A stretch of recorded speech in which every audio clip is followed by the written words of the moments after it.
Hello സുഹൃത്ത്, നമസ്കാരം. 2024 August 28 latest current അഫയേഴ്സിലേക്ക് സ്വാഗതം. ഓരോ ദിവസവും നമ്മൾ ലേറ്റസ്റ്റ് ആയിട്ടുള്ള കാര്യങ്ങൾ അപ്ഡേറ്റ് ചെയ്ത് പോവുകയാണെങ്കിൽ നമുക്ക് ഓരോ പരീക്ഷകളിലും എവിടെയും നമുക്ക് നന്നായിട്ട് പെർഫോം ചെയ്യാൻ സാധിക്കും. അപ്പോൾ ലേറ്റസ്റ്റ് കാര്യങ്ങൾ അറിയാൻ ശ്രമിക്കൂ. കറണ്ട് അഫയേഴ്സ് എന്നും നമ്മൾ കാണുകയാണെങ്കിൽ നമുക്ക് കുറേ കാര്യങ്ങൾ ലേറ്റസ്റ്റ് ആയിട്ടുള്ള കാര്യങ്ങൾ അറിയാൻ സാധിക്കും. ഇന്ന് ഓഗസ്റ്റ് 28, നമുക്ക് ഇന്നത്തെ കറണ്ട് അഫയേഴ്സിലേക്ക് പോകാം. എല്ലാ വർഷവും അനുഭവ് അവാർഡ് ദാന ചടങ്ങ് സംഘടിപ്പിക്കുന്നത് ഏത് കേന്ദ്ര മന്ത്രാലയമാണ്? പെൻഷൻ ആൻഡ് പെൻഷനേഴ്സ് വെൽഫെയർ വകുപ്പ്. 2024 ഓഗസ്റ്റ് 28, അതായത് ഇന്ന് 7ാമത്തെ അനുഭവ് അവാർഡ് നൽകുകയാണ്. ഈ ചടങ്ങ് നടക്കുന്നത് ന്യൂഡൽഹിയിലെ വിഗ്യാൻ ഭവനിൽ വെച്ചാണ്. ഇപ്പോൾ 7ാമത്തെ അനുഭവ് അവാർഡ് ഓഗസ്റ്റ് 28 നൽകുകയാണ്. ഈ പ്രാവശ്യം 5 അനുഭവ് അവാർഡും 10 ജൂറി സർട്ടിഫിക്കറ്റ്സ് ആണ് നൽകുന്നത്. അനുഭവ് അവാർഡ് സാധാരണയായിട്ട് നൽകുന്നത് റിട്ടയർമെന്റിലേക്ക് അല്ലെങ്കിൽ റിട്ടയർഡ് ആയിട്ടുള്ള വ്യക്തികൾക്ക് നൽകുന്ന അവാർഡാണ്. അവരുടെ ആ ഒരു സർവീസിനെ മാനിച്ചാണ് നൽകുന്ന ഒരു അവാർഡ് ആണ് അനുഭവ് അവാർഡ്. നൽകുന്നത് department of pension and pensioners welfare ആണ്. Ministry of personnel public grievances and പെൻഷനേഴ്സിന്റെ മിനിസ്റ്റർ ആയിട്ടുള്ള ഡോക്ടർ ജിതേന്ദ്ര സിംഗ് ആണ് 7ാമത്തെ അനുഭവ് അവാർഡ് നൽകുന്നത്. 2016 ഇത് ആരംഭിച്ചിട്ടുള്ളത്. അനുഭവ് അവാർഡിനാണെങ്കിൽ സർട്ടിഫിക്കറ്റ്, മൊമെന്റോ, 10,000 റുപ്പീസ് ആണ് ഇതിന്റെ ക്യാഷ് അവാർഡ്. ജൂറി സർട്ടിഫിക്കറ്റിനാണെങ്കിൽ സർട്ടിഫിക്കറ്റും മൊമെന്റോയും മാത്രമേ ഉള്ളൂ. 24ാമത് അന്താരാഷ്ട്ര മദർ തെരേസ അവാർഡ് ദാന ചടങ്ങ് നടന്ന സ്ഥലം ദുബായ്. 24ാമത്തെ ഇന്റർനാഷണൽ മദർ തെരേസ അവാർഡ് നടന്നിട്ടുള്ളത് ദുബായിലെ മില്ലേനിയം പ്ലാസയിൽ വെച്ചാണ്. അതായത് സമൂഹത്തിലെ പല മേഖലയിലുള്ള വ്യക്തികളെ ആദരിക്കുന്ന ഒരു അവാർഡ് ആണ് ഇന്റർനാഷണൽ മദർ തെരേസ അവാർഡ്. ഈ പ്രാവശ്യം 2024 24ാമത്തെ അവാർഡ് ആണ് നൽകിയിട്ടുള്ളത്. മദർ തെരേസയുടെ 114ാമത്തെ ബർത്ത് ആനിവേഴ്സറി ജന്മവാർഷികമായിട്ട് ബന്ധപ്പെട്ടാണ് ദുബായിൽ ഈ ഒരു ചടങ്ങ് നടത്തിയിട്ടുള്ളത്. ഇന്ത്യ നൽകുന്ന ഒരു ഇന്റർനാഷണൽ അവാർഡ് ആണ് മദർ തെരേസ അവാർഡ്. എന്നാൽ ഈ പ്രാവശ്യം നടത്തിയിട്ടുള്ളത് ദുബായിലാണ്. കാരണം ഇതൊരു ഇന്റർനാഷണൽ ലെവലിലുള്ള ഒരു അവാർഡ് ആയതുകൊണ്ടാണ് ഇത് ദുബായിൽ നടത്തിയിട്ടുള്ളത്. ആദ്യത്തെ അവാർഡ് ലഭിച്ചിട്ടുള്ളത് വെസ്റ്റ് ബംഗാളിലെ അന്നത്തെ ചീഫ് മിനിസ്റ്റർ ആയിരുന്ന ശ്രീ ജ്യോതി ബാസുവിനാണ്.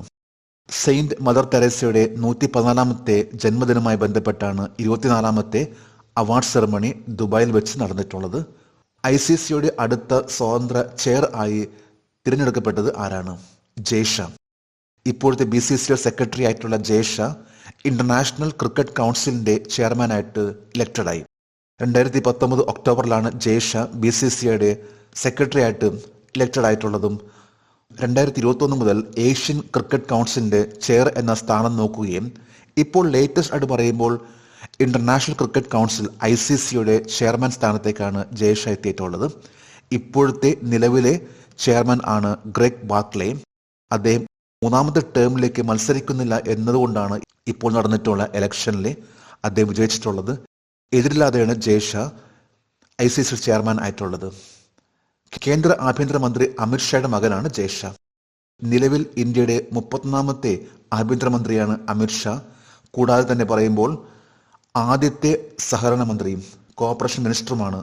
2021 മിനിസ്റ്റർ ഓഫ് കോർപ്പറേഷൻ എന്ന ആ ഒരു പോർട്ട്ഫോളിയോ ആരംഭിച്ചിട്ടുള്ളതും ആദ്യത്തെ ഒരു മിനിസ്റ്റർ ആണ് അമിത്ഷാ. 2021 മുതൽ മിനിസ്ട്രി ഓഫ് കോർപ്പറേഷനും ഒപ്പം തന്നെ 31st minister of home affairs ആണ് 2019 മുതൽ.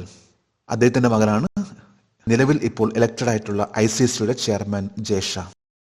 സ്ത്രീകൾക്ക് സാമ്പത്തിക സഹായം നൽകുന്ന മുഖ്യമന്ത്രി സുഖ് ശിക്ഷാ യോജന പദ്ധതി നടപ്പിലാക്കിയ സംസ്ഥാനം ഹിമാചൽ പ്രദേശ്. ഹിമാചൽ പ്രദേശ് ഗവൺമെന്റ് ആരംഭിച്ചിട്ടുള്ള ഒരു സ്കീം ആണ് മുഖ്യമന്ത്രി സുഖ് ശിക്ഷാ യോജന.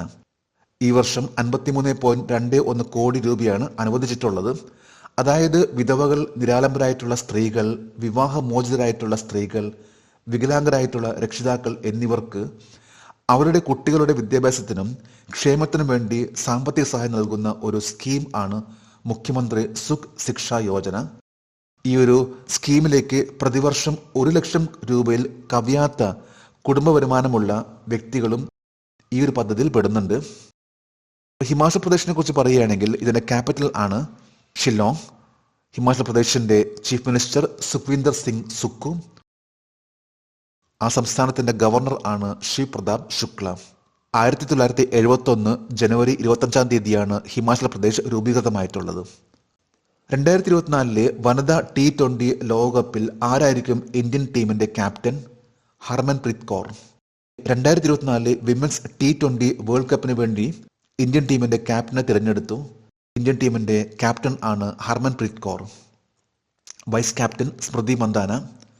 ഈ വരുന്ന ഒക്ടോബർ 3 മുതൽ 20 വരെയാണ് ദുബായിലും ഷാർജയിലും വെച്ച് നടക്കാൻ പോകുന്നത്. യുണൈറ്റഡ് അറബ് എമിറേറ്റ്സ് ആണ് women's T20 World cup organise ചെയ്യുന്നത്. ഇതിനു മുമ്പ് ബംഗ്ലാദേശ് ആയിരുന്നു. എന്നാൽ ബംഗ്ലാദേശിൽ ആഭ്യന്തര കലാപം ഉള്ളതുകൊണ്ട് മാത്രമാണ് വെന്യൂ മാറ്റിയിട്ടുള്ളതും. ലേറ്റസ്റ്റ് ആയിട്ട് പറയുമ്പോൾ UAE-യിലാണ് 2024 വിമൻസ് T20 വേൾഡ് കപ്പ് നടക്കാൻ പോകുന്നത്. 2023 ICC Women's T20 World Cup 8ാമത്തേതായിരുന്നു. ഇപ്രാവശ്യം ഇത് 9ാമത്തെ വിമൻസ് T20 വേൾഡ് കപ്പ് ആണ്. ഇതിൽ ഓസ്ട്രേലിയയാണ് ഏറ്റവും കൂടുതൽ വിജയിച്ചിട്ടുള്ളത്. 6 പ്രാവശ്യമാണ് ഓസ്ട്രേലിയ വിജയിച്ചിട്ടുള്ളത്. കഴിഞ്ഞ 3 വർഷമായിട്ട് തുടർച്ചയായിട്ട് വിജയിച്ചുകൊണ്ടിരിക്കുന്ന ഒരു ടീം ആണ് ഓസ്ട്രേലിയ. ലോക ജലവാരം 2024 എപ്പോഴാണ് സംഘടിപ്പിക്കുന്നത്? 25 ഓഗസ്റ്റ് മുതൽ 29 ഓഗസ്റ്റ് വരെ. World water week 2024. ഈ ഒരു കോൺഫറൻസ് ഓഗസ്റ്റ് 25 മുതൽ 29 വരെ നടക്കുകയാണ്. സാധാരണയായിട്ട് എല്ലാ വർഷവും ഓഗസ്റ്റ് അവസാന വാരം അല്ലെങ്കിൽ സെപ്റ്റംബർ ആദ്യ വാരമാണ് വേൾഡ് വാട്ടർ വീക്ക് ആയിട്ട് ആഘോഷിക്കുന്നത്. സ്റ്റോക്ക്ഹോം ഇന്റർനാഷണൽ വാട്ടർ ഇൻസ്റ്റിറ്റ്യൂട്ട് ആണ് വേൾഡ് വാട്ടർ വീക്ക് ഓർഗനൈസ് ചെയ്യുന്നത്. 1991 മുതലാണ് വേൾഡ് വാട്ടർ വീക്ക് കോൺഫറൻസ് ആരംഭിച്ചിട്ടുള്ളത്. 2024 തീം ആണ് bridging borders water for a peaceful and sustainable future. Bridging border സമാധാനപരവും സുസ്ഥിരവുമായ ഭാവിക്ക് വേണ്ടിയുള്ള ജലം എന്ന തീം ആണ് 2024 വേൾഡ് വാട്ടർ വീക്കിൽ. എന്നാൽ വേൾഡ് വാട്ടർ ഡേ എല്ലാ വർഷവും മാർച്ച് 22 ആചരിക്കുന്നത്. യുണൈറ്റഡ് നേഷൻ ആണ് വേൾഡ് വാട്ടർ ഡേ എല്ലാ വർഷവും മാർച്ച് 22 ആചരിക്കുന്നത്. ഇപ്പോൾ World water Week August last വീക്കും വേൾഡ് വാട്ടർ ഡേ മാർച്ച് 22. ഇന്നലെ ഓഗസ്റ്റ് 27 ഇന്നലത്തെ കറണ്ട് അഫയേഴ്സിലെ ഒരു ചോദ്യമായിരുന്നു. 2024 ജൂലൈയിലെ കണക്കനുസരിച്ച് ഇന്ത്യയിൽ പുരുഷന്മാരുടെ പോൾ വോൾട്ടിന്റെ ദേശീയ റെക്കോർഡ് ആരുടേതാണ്? ഇതിന്റെ ഉത്തരം സുബ്രഹ്മണ്യ ശിവ. ഇന്നലത്തെ കറണ്ട് അഫയേഴ്സിലെ ഒരു ചോദ്യമായിരുന്നു, ഇന്ന് ലോകത്തെ പോൾ വോൾട്ടിന്റെ രാജാവ് എന്ന് പറയുമ്പോൾ അതാരാണ്? അത് അർമാൻഡോ ഡുപ്ലാന്റിസ് ആയിരുന്നു. 6.26 ആണ് അദ്ദേഹത്തിന്റെ റെക്കോർഡ്. ഇന്ത്യയിലെ പോൾ വോൾട്ടിൽ ഏറ്റവും ടോപ്പ് ലെവലിൽ നിൽക്കുന്ന വ്യക്തിയാണ് Subrahmanya Shiva.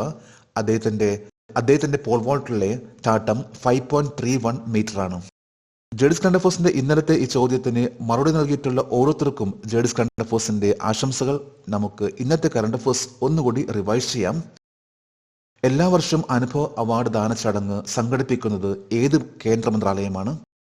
Pension and pensioners welfare വകുപ്പ്. 24ാമത് അന്താരാഷ്ട്ര മദർ തെരേസ അവാർഡ് ദാന ചടങ്ങ് നടന്ന സ്ഥലം ദുബായ്. ICCയുടെ അടുത്ത സ്വതന്ത്ര ചെയർ ആയി തിരഞ്ഞെടുക്കപ്പെട്ടത് ആരാണ്? ജേഷ. സ്ത്രീകൾക്ക് സാമ്പത്തിക സഹായം നൽകുന്ന മുഖ്യമന്ത്രി സുഖ് ശിക്ഷ യോജന പദ്ധതി നടപ്പിലാക്കിയ സംസ്ഥാനം ഹിമാചൽ പ്രദേശ്. 2024 വനിതാ T20 ലോകകപ്പിൽ ആരായിരിക്കും ഇന്ത്യൻ ടീമിന്റെ ക്യാപ്റ്റൻ? ഹർമൻപ്രീത് കൗർ. ലോക ജലവാരം 2024 എപ്പോഴാണ് സംഘടിപ്പിക്കുന്നത്? 25 ഓഗസ്റ്റ് മുതൽ 29 ഓഗസ്റ്റ് വരെ. ഇന്ന് ഓഗസ്റ്റ് 28. ഇന്നത്തെ കറണ്ട് അഫയേഴ്സിലെ ഒരു ചോദ്യമാണ്, what is the northern most point of land in the Indian territory? Indian ടെറിട്ടറിയിലെ ഏറ്റവും വടക്കേറ്റത്തുള്ള സ്ഥലം ഏതാണ്? 3 ഓപ്ഷൻസ് ആണ് നൽകിയിട്ടുള്ളത്. ഈ ചോദ്യത്തിന്റെ ഉത്തരം അറിയാമെങ്കിൽ ഇന്നത്തെ കറണ്ട് അഫയേഴ്സിന്റെ കമന്റ് ബോക്സിൽ രേഖപ്പെടുത്താൻ അഭ്യർത്ഥിക്കുന്നു. നാളത്തെ കറണ്ട് അഫയേഴ്സിൽ ഇതിന്റെ ഉത്തരം ഉണ്ടായിരിക്കും. ലേറ്റസ്റ്റ് ആയിട്ടുള്ള ഓരോ ഇൻഫർമേഷൻസ് ആണ് ജേഡിസ് കറണ്ട് അഫയേഴ്സ് ഓരോ ദിവസവും നൽകി വരുന്നത്. ജേഡിസ് കറണ്ട് അഫയേഴ്സിലെ ഓരോ കറണ്ട് അഫയേഴ്സും എക്സാം ആയിട്ട് ബന്ധപ്പെട്ട ലേറ്റസ്റ്റ് ആയിട്ടുള്ള കറണ്ട് അഫയേഴ്സ് ആണ് നൽകുന്നത്. ഇന്നത്തെ ഈ വീഡിയോ കണ്ടിട്ട് ഇഷ്ടപ്പെട്ടെങ്കിൽ ഈ ചാനൽ സബ്സ്ക്രൈബ് ചെയ്യാനും ഷെയർ ചെയ്യാനും മറക്കരുത്. നമുക്ക് നാളെ വീണ്ടും പുതിയ കറണ്ട് അഫയേഴ്സുമായിട്ട് കാണാം. Thank you very much.